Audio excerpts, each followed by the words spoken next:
Bäckerei. Ja, Tempus fugit.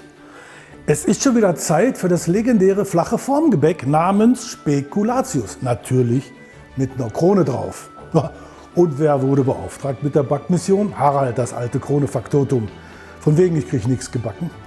Aber beim Einkaufen der Zutaten fiel mir auf, Kekse backen und Trailerproduktion, da gibt es einige Parallelen. Die Produktion beginnt mit der Anlieferung der Rohchassis, die vor der Oberflächenbehandlung gründlich in der Strahlanlage gereinigt werden.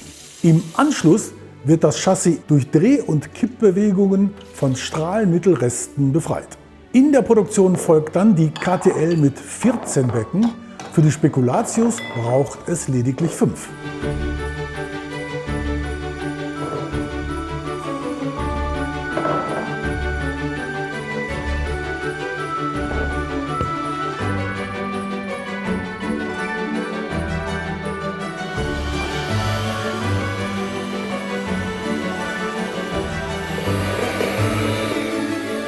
Sanja, wir brauchen noch dieses Yummy-Gewürz.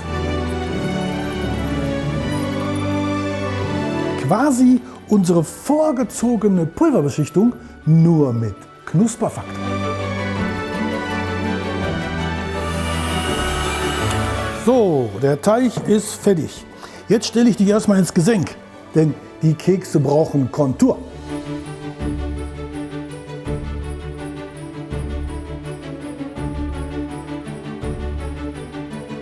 Nach der KTL kommen die Chassis in die Kammeröfen und werden dort für ca. 60 Minuten bei 190 Grad gebacken.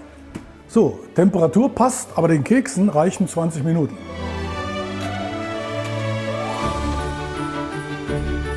Nun folgt die Übergabe der Chassis an die Montagebänder und es folgen unter anderem die Bremsen, Achsen und Radmontage.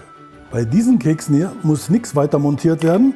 Zuckerguss und so ein Gedöns sind wirklich nicht erforderlich.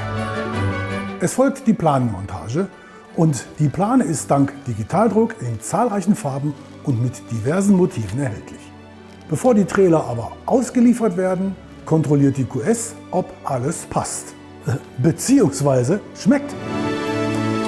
Harald, die Kekse sind doch nur für die Kunden. Ich bin doch beim Erkunden.